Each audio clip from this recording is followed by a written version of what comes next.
Hello.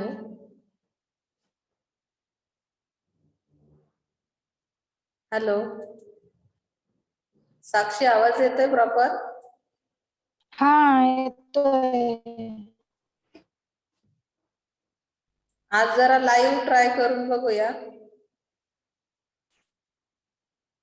Hello, join करतायत का साक्षी बाकीचे? काय माहिती मॅडम करतील. 1-2 मिनिटं थांबूया, वेट करूया. हाँ हाँ.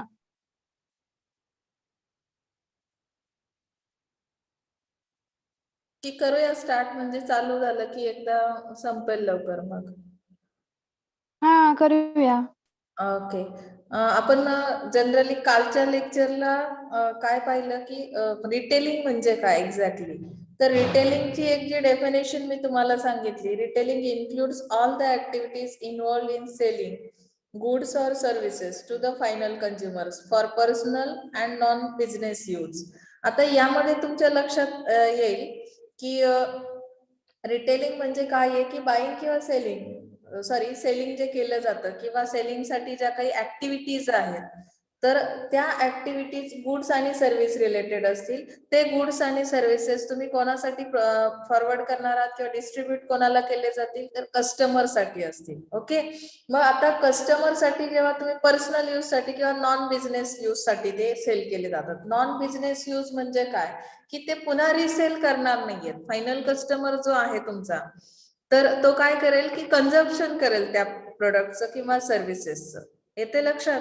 मग आता यानंतर पुढचा पार्ट तुमचा जो येतो की रिटेलचं मॅनेजमेंट. आपण हा पार्ट पण स्टडी केला मागच्या लेक्चरला. आता ऍक्च्युअली याचे सिग्निफिकन्स काय आहे, सिग्निफिकन्स ऑफ रिटेलिंग. आता सिग्निफिकन्स म्हणजे काय की त्याचं काय इम्पॉर्टन्स आहे रिटेलिंगचं. तर क्रिएशन ऑफ युटिलिटीज, तुम्ही फर्स्ट पॉइंट बघू शकता इथे. तुम्हाला स्क्रीन दिसते ना आयशा? आयशा, साक्षी? हो मॅम. हा, स्क्रीनवर दिसतंय ना, पॉइंट्स दिसतात ना? हो. ओके. तर आता इथे क्रिएशन ऑफ युटिलिटीज.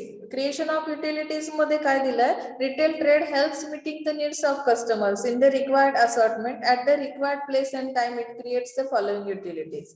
अभी यहाँ पे हम देख सकते हैं आयशा की जैसे यूटिलिटीज प्रोवाइड की जाती है, यानी कि असॉर्टमेंट की जाती है यहाँ पे प्रोडक्ट्स की या सर्विसेज की। तो जिस तरह से कस्टमर डिमांड कर रहा है, तो कस्टमर को उसी डिमांड के हिसाब से एज पर रिक्वायरमेंट हम लोग क्या करेंगे, ये यूटिलिटीज प्रोवाइड करेंगे। तो यहाँ पे रिटेलिंग क्या करता है, कौन सी यूटिलिटी है? फर्स्ट यूटिलिटी है फॉर्म यूटिलिटी। ओके। तो फॉर्म यूटिलिटी के अंदर क्या दिया है कि this means making the product available to the customer in the form that they demand and is acceptable to them.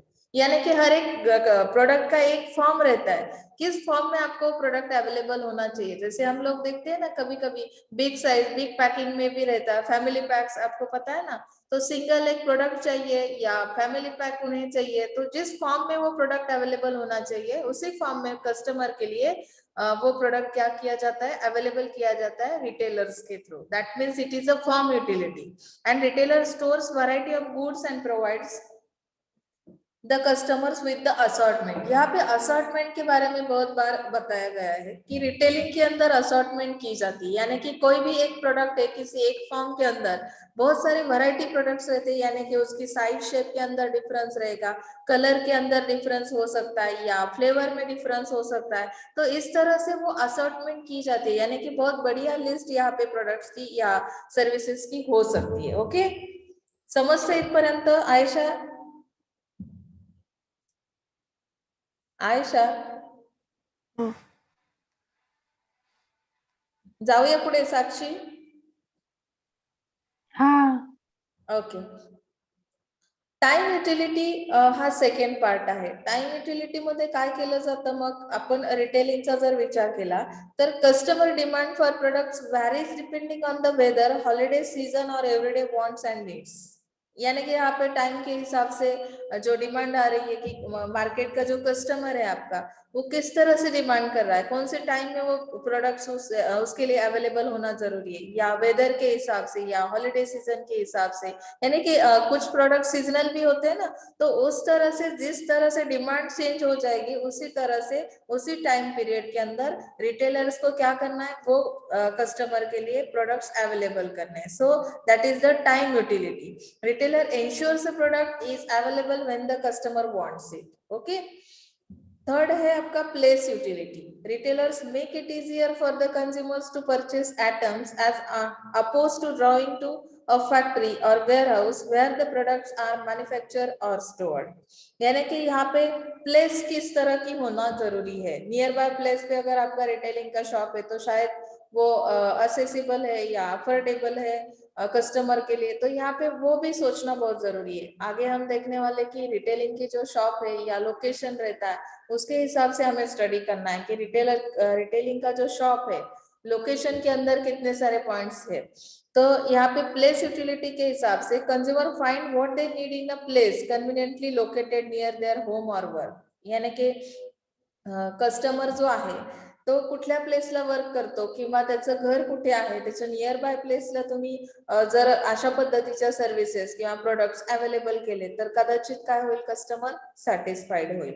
त्यानंतर सांगितलंय today they can get almost all products deliver at home at just a click of mouse. यानी कि delivery किस तरह की है, place utility यानी कौन से भी प्लेस पे आप अगर ऑर्डर कर रहे हो तो विद इन कुछ हावर्स आपको वो सर्विस प्रोवाइड की जाती है. यानी कि क्लिक पे यानी क्या बताया कि जो टेक्नोलॉजी का यूज हम कर रहे हैं तो ऑनलाइन शॉपिंग वगैरह जो की जाती है तो उसके हिसाब से भी वो प्रोडक्ट्स अवेलेबल किए जाते हैं.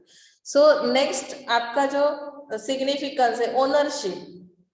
अभी एंजॉय करते हैं ना आप ओनरशिप, एक बार एक प्रोडक्ट परचेज किया तो ये मेरा प्रोडक्ट है बोलते कि नहीं आप लोग, तो यहाँ पे भी उसी तरह की ये यूटिलिटी है, पोजेशन यूटिलिटी.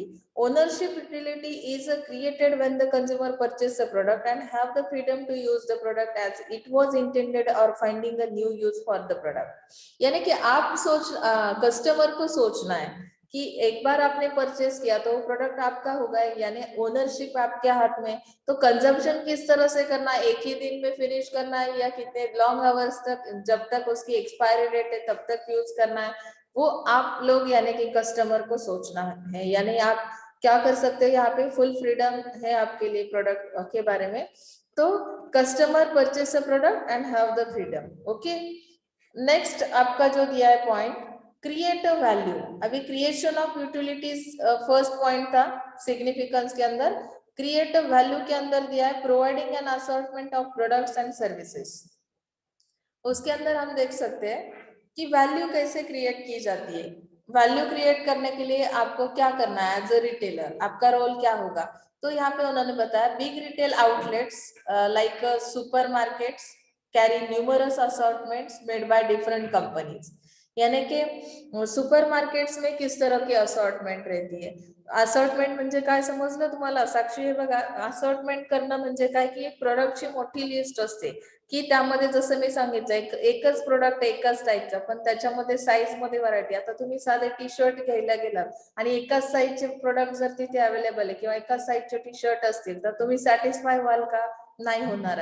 मग तुम्हाला काय केलं जातं की वेगवेगळ्या साईज मध्ये तो प्रोडक्ट अवेलेबल केला जातो, वेगवेगळ्या कलर मध्ये ते टी शर्ट असतील, तर ज्या पद्धतीने कस्टमर येईल म्हणजे त्याची जी साईज असेल किंवा त्याला ज्या पद्धतीचे कलर्स कॉम्बिनेशन अपेक्षित असेल त्यानुसार तो काय करेल, चॉईस करेल त्या असॉर्टमेंट मधून. म्हणजे तुमचं जे काही रिटेलिंगचं शॉप आहे त्याची एक व्हॅल्यू क्रिएट होते की इथे आपल्याला व्हरायटी बघायला मिळते. जर तुम्हाला एखाद्या शॉप मध्ये गेलात आणि फक्त एकच पीस आहे आमच्याकडे अवेलेबल एकाच कलर मध्ये, तर आपण लगेच चूज करतो का, नाही. जनरली कस्टमरचा अप्रोच कसा असतो किंवा व्ह्यू कसा असतो, तर त्यांना व्हरायटी बघायला मिळाली पाहिजे. एक साडी घ्यायची असेल, जनरली तुम्ही लेडीजच्या बाबतीत बघू शकता की त्यांना 50 साड्या दाखवाल व्हरायटी, तेव्हा त्यातून एक सिलेक्ट करतील. ओके नाही.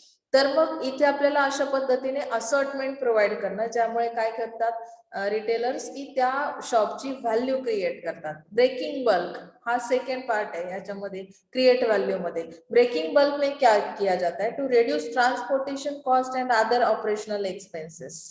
यानी कि यहाँ पे ट्रांसपोर्टेशन कॉस्ट को रिड्यूस किया जाता है. Manufacturers and wholesalers ship goods in large quantities to retailers, and retailers then offer the products in smaller quantities tailored to individual consumers and households and consumption pattern and activity called the breaking bulk. यहाँ पे जो bulk है, bulk quantity में product available किया जाता है retailers के लिए. जो मैन्युफैक्चरर्स है, जो प्रोडक्शन करते हैं, तो वो क्या करते हैं कि at a time large quantity या बिग क्वांटिटी में वो प्रोडक्ट्स रिटेलर्स को डिस्ट्रीब्यूट किया जाता है. उसकी वजह से आपकी ट्रांसपोर्टेशन कॉस्ट कम हो जाती है. बराबर है ना. अगर बार बार आप ट्रांसपोर्ट कर रहे हो तो ट्रांसपोर्टिंग का आपका एक्सपेंस बढ़ता है, तो वो एक्सपेंस यहाँ पे कम किया जाता है. और रिटेलर का रोल क्या है कि retailer as per customer demand, customer की डिमांड जितनी है स्मॉल क्वांटिटी में वो कस्टमर के लिए प्रोडक्ट अवेलेबल करता है. तो यहाँ पे क्या हुआ कि जो बड़ा बल्क था, बिग बल्क था, वो ब्रेक किया गया. किसके थ्रू? रिटेलर्स के through.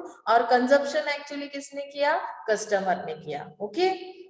So breaking bulk is important to both manufacturers and consumers also. It enables manufacturers to efficiently make and transport the goods in a larger quantity. Okay, यहाँ तक समझा आपको? नेक्स्ट है आपका होल्डिंग इन्वेंटरी. इसके अंदर क्या किया जाता है कि इन्वेंटरी को होल्ड किया जाता है. अभी इन्वेंटरी के अंदर क्या आता है? आपने लॉजिस्टिक तो पढ़ा है ना, लास्ट सेम में मैंने सिखा आपको लॉजिस्टिक मतलब क्या है या वेयर हाउसिंग क्या है, इन्वेंटरी क्या है, हमने वो सब कंसेप्ट स्टडी किए. तो यहाँ पे इन्वेंटरी को होल्ड किया जाता है. A major value providing activity performed by retailers is holding inventory so that the products will be available when consumers want them. म्हणजे काय की इन्व्हेंटरी मध्ये जे स्टॉक मटेरियल तुमच्याकडे आहे, तर जसं कस्टमरची डिमांड येणार आहे त्या पद्धतीने ते अवेलेबल केलं जातं. म्हणजेच ती इन्व्हेंटरी मटेरियल काय केलं जातं, तो स्टॉक अवेलेबल केला जातो, म्हणजे होल्ड केली जाते ती इन्व्हेंटरी. होल्डिंग पे रखा जाता है. जैसे रिक्वायरमेंट आएगी कस्टमर की, जैसे वो डिमांड करेगा उस तरह से हम लोग क्या करेंगे, सप्लाई करते जाएंगे. तो यहाँ पे ये एक इम्पोर्टेंस है रिटेलिंग का. दस consumer can keep a smaller inventory of products at home because they know local retailers will have the products available when they need more. हम लोग जैसे कुछ चीजें जो है बहुत बिग क्वांटिटी में उसका स्टॉक नहीं रखते घर में, क्योंकि हमें पता रहता है नियर बाय का रिटेलर जो है जैसे हमें चाहिए उस तरह से वो कभी भी अवेलेबल कर सकता है प्रोडक्ट. तो रिटेलर्स वो कभी भी कैसे अवेलेबल करता है, तो उसके पास इन्वेंटरी होल्ड है, उसने वो लार्ज क्वांटिटी में जो प्रोडक्ट्स है, प्रोडक्ट की लिस्ट है, वो क्या की है, स्टोर की है, स्टॉक मटेरियल रखा है. So it is called a holding inventory. Okay. Next page, providing services. अभी रिटेलिंग का और एक इंपॉर्टेंस दिया है कि सर्विसेज प्रोवाइड किए जाते हैं उनके थ्रू. तो किस तरह के सर्विसेज है, तो यहाँ पे उन्होंने बताया retailers provide services that make it easier for customers to buy and use products. For example retailers offer credit so that consumers can have a product now and pay for it later. These display products so that consumers can see and test them before buying, and some retailers employ salespeople in stores or maintain website to answer questions and provide additional information about products. जब भी customer bye करता है किसी चीज को या services को या प्रोडक्ट्स बाय करने के बाद यूज किए जाते हैं, तो यहाँ पे उन्होंने एक एग्जांपल दिया है हमें प्रोवाइडिंग सर्विसेज के अंदर. Retailers offer credit so that consumers can have the product now and पे फॉर इट लेटर. आप लोग जो भी क्रेडिट फैसिलिटी प्रोवाइड कर रहे हो, तो रिटेलर्स के इस ऑफर के थ्रू कस्टमर क्या करता है, बाय करता है products. They display products so that customers can see. यानी कि फर्स्टली रिटेलर्स क्या करेंगे कि उनके पास अगर सेलिंग के लिए कुछ प्रोडक्ट्स अवेलेबल है तो उसका डिस्प्ले किया जाएगा, टेस्टिंग के लिए कुछ सैंपल प्रोवाइड किया जाएगा. Some retailers employ sales people in stores. यानी कि सेल्स पीपल के थ्रू क्या किया जाता है, आपकी जो वेबसाइट है, वेबसाइट के थ्रू भी हम लोग क्या करते हैं कि प्रोडक्ट्स या सर्विसेज सेल किए जाते हैं. तो यहाँ पे हर एक कस्टमर की जो भी कंप्लेंट्स है, सजेशंस है या क्वेश्चंस है, उसको आंसर देना या उस पे कुछ नया प्रोविजन करना, तो ये सब चीजें कौन करता है, रिटेलर करता है. तो रिटेलर के थ्रू जो भी एडिशनल इंफॉर्मेशन है तो वो इस वेबसाइट के थ्रू भी हम लोग कस्टमर को दे सकते हैं. यानी कि हर टाइप की सर्विस प्रोवाइड की जाती है. So it is called providing services. अभी इकोनॉमिक डेवलपमेंट क्या है. Retailing has a great impact on economic development of nation अभी रिटेलिंग की वजह से इकोनॉमिक डेवलपमेंट होती है, तो किस तरह से होती है? Retailing has become an intrinsic part of our daily lives. Consumer spending on retail goods drives much of the global economy, and the retail industry employs a large number of people. यानी कि retail industry अभी small scale पे नहीं चल रही है, जैसे कि हमने इंडिया में जो रूरल मार्केट है वो भी स्टडी किया लास्ट सेम में, यानी कि आप जब SY में थे, तर त्यामध्ये आपण बऱ्याचशा गोष्टी पाहिल्या की इकॉनॉमिक ग्रोथ होण्यासाठी कुठले कुठले फॅक्टर्स रिस्पॉन्सिबल आहेत. इथे तुम्हाला जर याचा विचार केला तुम्ही रिटेलिंगचा, तर रिटेलिंग ही आता खूप साध्या स्मॉल स्केलवर नाही चालत, तर त्यामध्ये सुद्धा बरीचशी डेव्हलपमेंट झालेली आहे. त्यामध्ये त्यांनी सांगितलं की retailing is one of the most important industries in the world. याची एक बिग इंडस्ट्री तयार झाली and plays a predominant role in economic development of the country. म्हणजे त्याचा रिटेलिंगचा जो मेन रोल आहे की रिटेलिंगमुळे ज्या पद्धतीने सेल केले जातात प्रोडक्ट्स किंवा कस्टमरच्या रिक्वायरमेंट्स, जिस तरह से हम लोग क्या कर रहे हैं, रिक्वायरमेंट्स कंप्लीट कर रहे हैं, तो सेलिंग बढ़ रहा है. ऑब्वियसली हम लोग रिटेलिंग में भी ग्रोथ स्टेज पे, तो इकोनॉमिक डेवलपमेंट पे कंट्री की क्या होता है, उसका इम्पैक्ट होता है. एम्प्लॉयमेंट किस तरह से अवेलेबल किया जाता है, नेक्स्ट पॉइंट 4 पॉइंट जो है, there are a large number of people and companies involve in the production, distribution and retail of goods. Globally, retailing is the largest revenue generator and employment provider next to the agriculture. It provides employment opportunities to not only the poorest and unskilled but also the educated and skilled person. यानी कि इनके अंदर जो retailing के shops है, तो shops के अंदर सेल्स पीपल्स को अपॉइंट किया जाता है. डिस्ट्रीब्यूट करते वक्त भी वो सप्लाई चेन के अंदर भी क्या कर सकते हैं, एम्प्लॉयमेंट अवेलेबल कर सकते हैं. तो जो एम्प्लॉयमेंट प्रोवाइडर है यानी कि अपॉर्चुनिटीज है, तो ये रिटेलिंग के थ्रू हमें मिलते हैं. तो इसके लिए ये भी एक इसका इम्पोर्टेंस है. नेक्स्ट है सोशल रिस्पॉन्सिबिलिटी. सोशल रिस्पॉन्सिबिलिटी के अंदर क्या बताया, देख सकते हैं आप लोग. Successful retailers also recognise the people want to see the improvements in the general level of consumption and social cohesion over time. तो यहाँ पे उन्होंने बताया कि इम्प्रूवमेंट किस तरह से हो रही है, या कंजम्पशन पैटर्न आपका जो है वो किस तरह से चेंज हो रहा है. ग्लोबलाइजेशन का इम्पैक्ट है, आईटी का इम्पैक्ट है. तो इसकी वजह से क्या हो रहा है कि पीपल्स जो है, तो उनकी कंजम्पशन पैटर्न के अंदर चेंज आ रहा है, क्योंकि उनका स्टैंडर्ड ऑफ लिविंग भी चेंज हो रहा है. तो सोशल रिस्पॉन्सिबिलिटी आपकी क्या बनती है as a retailer? Retailers have to enhance their perceived value to the community by acting as a focal point and through effective public relations and promotional campaign including sponsorships. तो social responsibility तुम्हाला जेव्हा follow, म्हणजे त्यामध्ये तुम्ही आहात, रिटेलर्सची जी responsibility त्यांच्याकडे आहे, तर त्यामध्ये काम करताना काय करतात की अगोदर ते पब्लिकशी रिलेशन मेंटेन करतात. एक बार रिलेशन मेंटेन हो गए तो हम लोग क्या करेंगे, प्रमोशनल कैंपेन लेंगे. प्रमोशनल कैंपेन किस तरह के होंगे, उसके अंदर स्पॉन्सरशिप जैसा प्रोग्राम अरेंज किया जाएगा. जैसे कि कोई क्रिकेट का मैच है या कोई भी इवेंट है, तो उसके लिए स्पॉन्सर किया जाता है ना. तो ये कंपनीज, ये फर्म्स या रिटेलर्स भी क्या करते हैं, उनकी तरह ही स्पॉन्सरशिप देते. तो this encourages a social responsibility behavior by the corporates where public welfare programs get funded by them. Okay. अभी किस तरह के फैक्टर्स रिटेलिंग पे इम्पैक्ट करते हैं, फैक्टर्स इन्फ्लुएंसिंग रिटेल ट्रेड. अभी रिटेलिंग पे इम्पैक्ट करने वाला ये एक फैक्टर है. First point, increase in per capita income. अभी कैपिटा इनकम मतलब क्या है, उसका means, it means how much an individual earns of the early yearly income that is generated in the country through productive activities. जो भी activity हर एक individual person कर रहा है ना, आज अगर आप इंडियन कंट्री का एग्जांपल ले सकते हैं कि यहाँ पे हर एक पर्सन का जो भी अर्निंग है, यानी कि इनकम है, ईयरली इनकम, तो उसके थ्रू जो भी प्रोडक्टिव एक्टिविटीज किए जाते हैं, तो इसका मतलब क्या है कि दैट इज पर capita income. Okay. India has marked growth in per capita income by 10.5% and which shows a ट्रेमेंडस increase in GNP. तो इसकी वजह से जीएनपी पे क्या हो रहा है, इम्पैक्ट हो रहा है कि अगर हमारी इनकम ग्रोथ कैसी है पर कैपिटा इनकम में, 10.5% है, तो इस पे जीएनपी इंक्रीज हो रहा है, जीएनपी यानी gross national product, and increase in per capita income reflects hike in income of households. तो हाउस होल्ड्स की इनकम भी बहुत ज्यादा हो रही है, which in turn will consume more, तो कंजप्शन भी बढ़ रहा है। अगर इनकम लेवल आपकी हाई रहती है तो ऑब्वियसली आप कंजप्शन भी बहुत ज्यादा करते हैं। जितना आपका इनकम सोर्स लो है उतना ही आपका कंजप्शन पैटर्न भी कैसे होगा, कम होगा। तो यहाँ पे ये जो पर कैपिटा इनकम लेवल है, जिसका जो ग्रोथ रेट है वो हाई होने की वजह से क्या हो रहा है, कंजप्शन पैटर्न चेंज हो रहा है, तो increasing per capita income. So next point is demographical changes.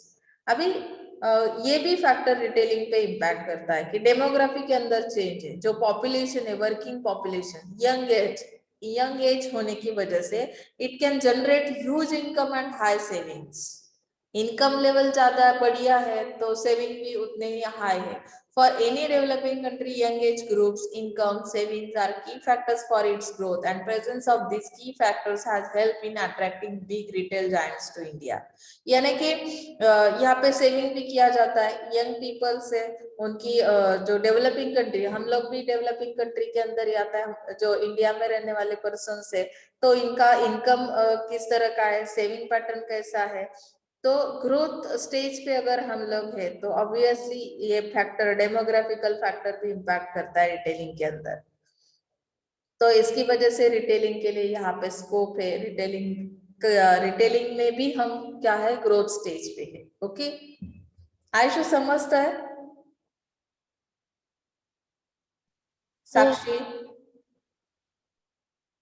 हाँ पहिलाच आपण लाईव्ह घेतला होता, खरं तर मला मुलांचा फीडबॅक अपेक्षित होता। ठीक आहे, तुम्हाला सॅटरडे पर्यंत कळेल तुमच्या कॉलेजचं काय होतंय काय नाही, प्रॉपर नोटीस येईल। तुम्ही नोट्स काढायला सुरुवात केलीत ना? हाँ ओके, नेक्स्ट पॉइंट तुमचा असेल हाय स्टँडर्ड ऑफ लिव्हिंग। आता हाय स्टँडर्ड ऑफ लिव्हिंग म्हणजे काय की तुमचं लाईफस्टाईल चेंज झालेली आहे, त्यामुळे जे काही तुमची डिमांड आहे त्यामध्ये सुद्धा तुम्हाला काय दिसतात, चेंजेस दिसतात। शॉपिंग पॅटर्न जो आहे तो तुमचा चेंज झालेला आहे। पूर्वी कसं होतं की ट्रॅडिशनल जे प्रोडक्ट्स किंवा ट्रॅडिशनल वेने काय करत होतो आपण, परचेसिंग करत होतो, पण इथे आता जो मॉडर्न लुक आहे, मॉडर्न तुमचं जे काही स्टँडर्ड आहे ते जरा हाय असल्या कारणाने हाय लेवलचे प्रोडक्ट्स किंवा एक्सपेन्सिव्ह प्रोडक्ट्स अशा पद्धतीने तुम्ही काय करता की डिमांड करता ऍज अ कस्टमर, आणि त्यामुळे रिटेलिंग वर त्याचा इम्पॅक्ट होतो। जैसे यहाँ पे दिया है, standard of living in India has improved over the last couple of years, and earlier shopping in India always had an emotional tag attached to it. Along with that, people used to have that shopping from modern retail formats like shopping complexes or malls. It's costlier and it suits only to rich class. अभी mall के अंदर किस तरह के products available रहते हैं, आप तो बहुत बार जा चुके हैं मॉल के अंदर, वहाँ की प्राइसेस किस तरह के कॉस्टलियर प्रोडक्ट्स वहाँ पे सेल किए जाते हैं। But now things have change, people have change their misconception and have adopted the mall culture. तो लोगों ने भी एक्सेप्ट करना शुरू कर दिया, क्योंकि उनकी जो लाइफस्टाइल है वो चेंज होने की वजह से उन्होंने अडॉप्ट किया है ये मॉल का जो कल्चर उन्होंने बताया। ओके, ये थर्ड फैक्टर हुआ। नेक्स्ट पेज पे देखते हैं हम लोग, चेंज इन कंजप्शन पैटर्न।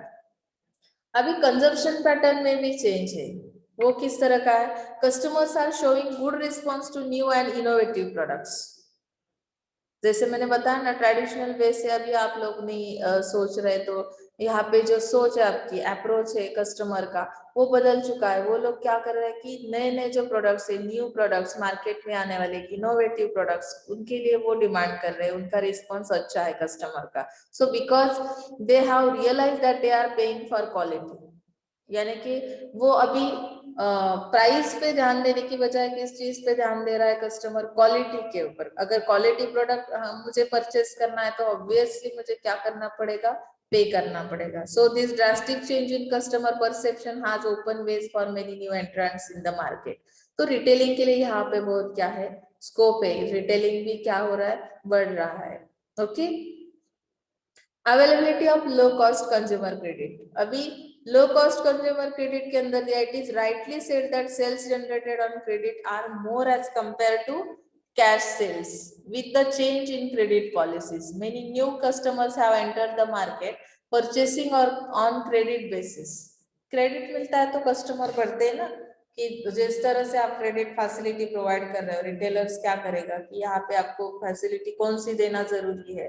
हमने रूरल मार्केट के अंदर भी देखा ना कि अगर क्रेडिट फैसिलिटी मिलती है तो उसकी वजह से क्या होगा कि सेलिंग बढ़ सकता है यहाँ पे।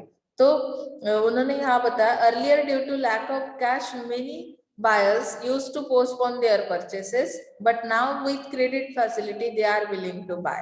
अगर आपको क्रेडिट फैसिलिटी मिलती है तो शायद आपका रिस्पांस क्या हो सकता है, क्विक रिस्पांस कस्टमर का या बायर का मिल सकता है। अगर कैश में पेमेंट करना है तो यहाँ पे पोस्टपोन कर दिया जाता है परचेसिंग को।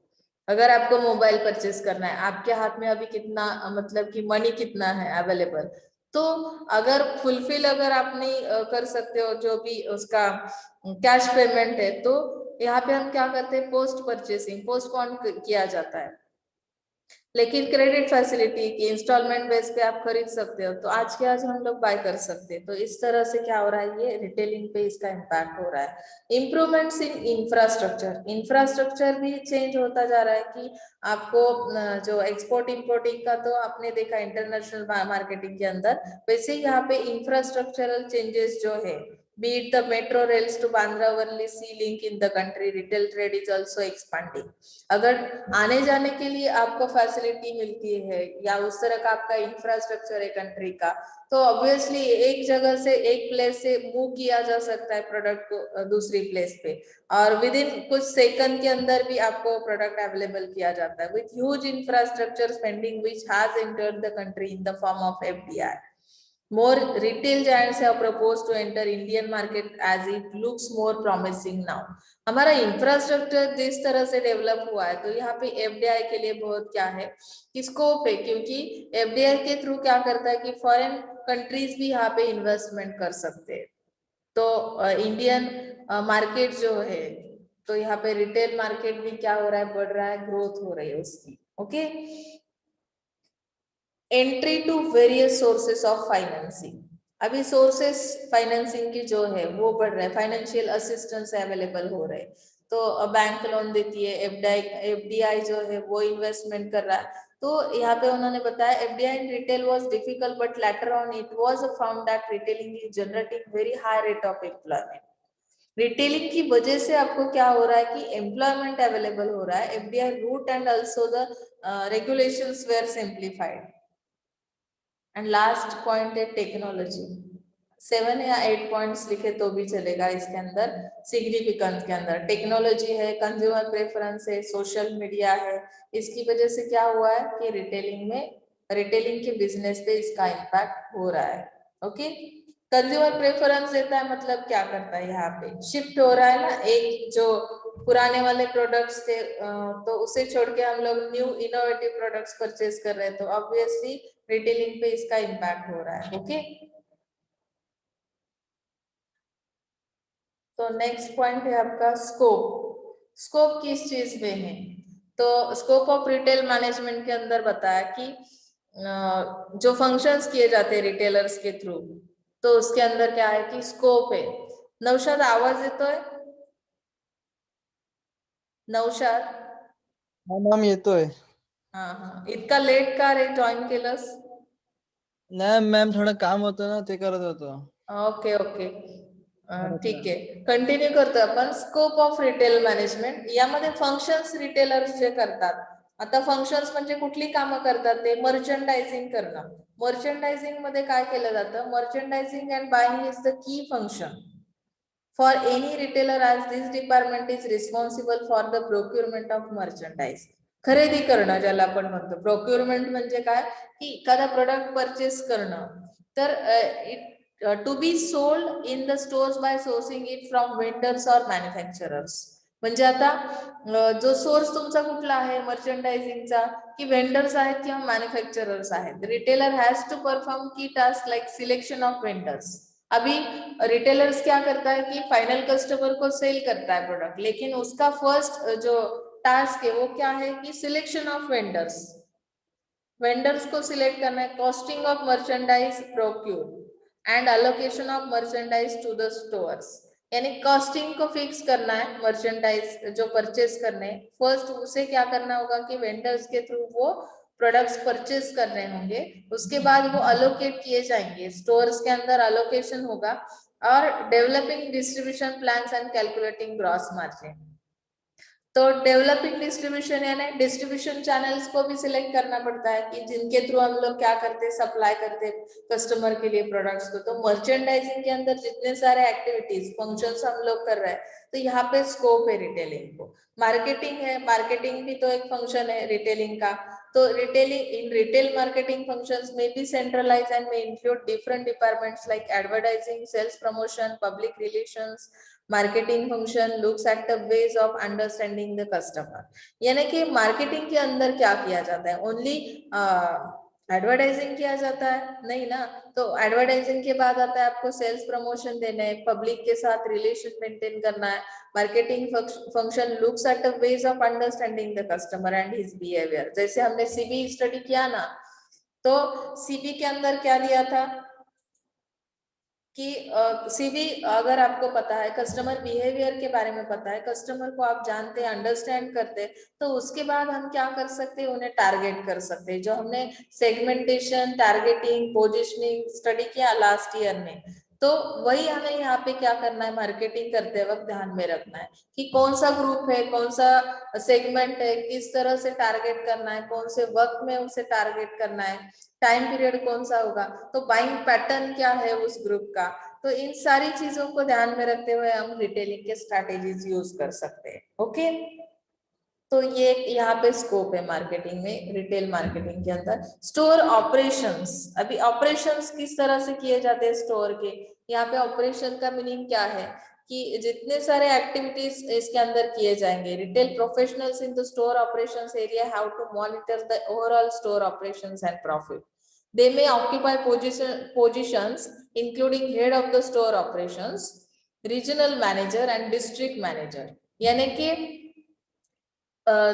ये जो एडमिनिस्ट्रेशन है या मैनेजमेंट है, स्टोर ऑपरेशंस के अंदर हेड रहेंगे स्टोर ऑपरेशंस करने के लिए। रीजनल मैनेजर, अगर आपने स्ट्रक्चर स्टडी किया है ना मार्केटिंग के अंदर कि हर एक रीजन के लिए एक अलग मार्केटिंग मैनेजर या फंक्शनल मैनेजर्स हम प्रोवाइड करते हैं, तो एरिया वाइज हम लोग क्या करेंगे, डिस्ट्रिक्ट मैनेजर अपॉइंट किया जाएगा। They have several responsibilities such as managing staff functions. तो अभी स्टाफ कौन सा फंक्शन करेगा, इसके लिए मैनेज करने के लिए उन सारी चीजों को क्या करना पड़ता है, मैनेजर्स अपॉइंट करने पड़ते हैं। तो उनकी रिस्पॉन्सिबिलिटी ये है कि हैंडलिंग अ डिपार्टमेंट और अ फ्लोर और एंटायर स्टोर और may be a group of stores. यहाँ पे कोई एक स्टोर हो सकता है या आपका ग्रुप हो सकता है स्टोर का, तो हर चीज को मैनेज करना है आपको। फ्लोर अवेलेबल करनी है, मतलब क्या है, स्टोर के अंदर का ये एक ऑपरेशन है। स्टोर में जितना फ्लोर अवेलेबल होता है उसके अंदर क्या होता है, कस्टमर की एंट्री होती है, एग्जिट होता है। कस्टमर अगर कंफर्ट फील करता है आपके रिटेलिंग शॉप के अंदर, तो ही शायद वो रीपर्चेसिंग के लिए आ सकता है। तो ये सारा जो ये सारी रिस्पॉन्सिबिलिटी किसकी है कि ये मैनेजर्स की है। तो ये जो स्टोर ऑपरेशंस है, यहाँ पे भी क्या है कि स्कोप है रिटेलिंग के अंदर। ओके, ह्यूमन रिसोर्स मैनेजमेंट ये भी एक फंक्शन है रिटेलिंग का कि HRM यानी कि आपको मैनेज करना है एम्प्लॉय को। किस तरह से मैनेज किया जाता है कि रिक्रूटमेंट और सिलेक्शन जो प्रोसेस है, आप HRM पढ़ चुके हैं या नहीं पता नहीं इस सेमेस्टर में आपको। तो HRM के अंदर हम लोग क्या करते हैं, hire employees to broader areas like identifying trading needs at various levels within the organisation and designing and implementing the programmes. Retail is a people-focused business and calls for long working hours at both the front and back end. Retailing के अंदर क्या किया जाता है, फिर retailing किस चीज पे फोकस करता है कि लॉन्ग आवर्स के लिए उन्हें एम्प्लॉय चाहिए और बैक एंड और फ्रंट एंड दोनों के लिए चाहिए। मतलब फ्रंट ऑफिस जो है आपका, वहां पे भी ट्रेनिंग दिया हुआ एम्प्लॉय चाहिए जिसके पास वो स्किल है, टेक्निकल स्किल, जिसकी वजह से वो क्या कर सकता है, वो जॉब अपॉर्चुनिटी ले सकता है। तो ये भी ह्यूमन रिसोर्स मैनेजमेंट करना रिटेलिंग के अंदर आता है, क्योंकि रिटेलिंग का ये फंक्शन है। ओके, सेल्स क्या है, generally sales are considered as a part of store operations, यानी कि स्टोर के ऑपरेशन के अंदर ही सेलिंग आता है। मुझे मैनेज करना है, सेल्स मैनेजमेंट करना है, तो कैसे किया जाएगा? Areas in sales include responsibilities of sales associate, cashier, stock store stock associate and stock receiver, यानी कि किस तरह से मुझे स्टॉक अवेलेबल करना है, स्टॉक को सप्लाई, स्टॉक का सप्लाई करना है। तो मेरा जो सेल्स स्टाफ है वो क्या करेगा? इन सारी चीजों को मैनेज करेगा, यानी कि इन्वेंटरी में कितना स्टॉक होना चाहिए, मार्केट से कस्टमर की डिमांड कितनी आती है, एज पर डिमांड सप्लाई करना, ये जो रिस्पॉन्सिबिलिटी है सेलिंग की, तो वो जो रिटेलिंग है, रिटेलिंग के अंदर ये भी फंक्शन किया जाता है। Okay, next page. Accounting and finance, ये भी एक फंक्शन है रिटेलिंग का। अकाउंटिंग करना या finance function, it functions like accounting for income and paying expenses, compiling and maintaining finance records, money management and cash flow control, banking, credit policies, etc., and auditing of stores for merchandise and money is another responsibility of this department. मतलब account और finance related जितने सारे operation store के अंदर किए जाते हैं, उन सारी चीजों का एक फाइनेंशियल रिकॉर्ड बनाना, मनी मैनेजमेंट करना, कैश फ्लो को कंट्रोल करना, या क्रेडिट पॉलिसी जो है वो डिसाइड करना, क्योंकि हमारा एक बजट रहता है। देखो, जब भी आप इसमें जाते हो ना बिजनेस करने के लिए, तो फर्स्टली आपको क्या करना पड़ेगा? You have to must to prepare a plan. जसं प्लॅनिंग शिकलात की नाही तुम्ही फर्स्ट इयरला, की प्लॅनिंग, ऑर्गनायझिंग, डायरेक्टिंग, तर हे जर प्रॉपर असेल तर बाकीचं मॅनेजमेंट ऑटोमॅटिकली तुम्हाला समजतं, की मला जर बजेट बनवता आलं की कुठल्या गोष्टीसाठी किती एक्सपेन्स लागेल. सपोज मला सप्लाय करायचंय माझं प्रोडक्ट मार्केटमध्ये कस्टमरला, तर मग ते करण्यासाठी मी कुठला चॅनल यूज केलेला आहे, त्या चॅनलवर माझे एक्सपेन्सेस किती असतील. अगर आपकी कॉस्ट कम है तो प्राइस कैसे हो सकती, कम हो सकती है, लेकिन कॉस्ट के अंदर ही गडबड आहे, कॉस्ट बहुत ज्यादा है. कोणती गोष्ट तुम्हाला बनवण्यासाठी येणारी जी कॉस्ट असते प्रोडक्ट बनवण्यासाठी, ती जास्त झाली की मग तुमची प्राइस पण वाढते आणि त्या पद्धतीने तुमचं पुढच्या गोष्टींचं बजेट असतं सगळं. तर हे सगळं रेकॉर्ड मेंटेन करण्याचं सुद्धा फंक्शन रिटेलिंगचं आहे, त्यामध्ये खूप स्कोप आहे त्या गोष्टींना. मग हे डिपार्टमेंट त्या पद्धतीने मॅनेजमेंट करतात. टेक्नॉलॉजी आणि ई कॉमर्स हा पण एरिया रिटेलिंग मध्ये येतो, की टेक्नॉलॉजीचा वापर करून कशा पद्धतीने तुम्ही ट्रेनिंग प्रोव्हाइड करताय तुमच्या सेलिंग स्टाफला किंवा तुमच्या एम्प्लॉईजला. तुम्ही HRM म्हणजे ह्युमन रिसोर्स मॅनेजमेंट पण करणार आहात ना रिटेलिंग मध्ये. सो या सगळ्या गोष्टी ज्या टेक्नॉलॉजी रिलेटेड आहेत, त्यासाठी सुद्धा तुम्हाला स्कोप असेल रिटेल मॅनेजमेंट मध्ये, कारण की तुम्हाला ऑर्डर्स फुलफिल करायच्यात. लास्ट सेंटेन्स तुम्ही बघताय, retailer who has a presence in the e commerce segment may also look for individuals who may be responsible for strategy development. यानी कि जो भी स्ट्रेटेजी आप डेवलप कर रहे हो as a retailer, marketing strategies रहते हैं ना, तो उसे डेव्हलप करते वक्त या प्रोक्युरमेंट ऑफ मर्चेंडाइज याने जी खरेदी केली जाते प्रोडक्ट्सची, and the fulfilment of orders, online अगर आपके जो ऑर्डर्स आते तो उसे फुलफिल करना यानी सप्लाई करना उतना product, and payments as a specific areas, payment किस तरह से आप कर रहे हो, तो ये सारी जो प्रोविजन है वो ई कॉमर्स के अंदर आती है. तो ये जो फंक्शन है ये भी रिटेलिंग का एक फंक्शन है, इसमें भी स्कोप है. ओके, आणखी जास्तीचे पॉइंट्स पण आहेत. Supply of information, risk bearing, आपल्यासाठी मिनिमम 7 पॉइंट्स तुम्ही लिहिलेत तरी सुद्धा चालतील. ओके, आता इथे आपण आजच्यासाठी इथपर्यंतच थांबतोय. कोणाला काही अडचण असेल तर विचारा, 1-2 मिनिटं घेऊया. नम्रता, खूप लेट जॉईन केलंस. हॅलो हॅलो, काही शंका असतील तर प्लीज विचारा, नसेल तर मग मी थांबते इथे. ओके,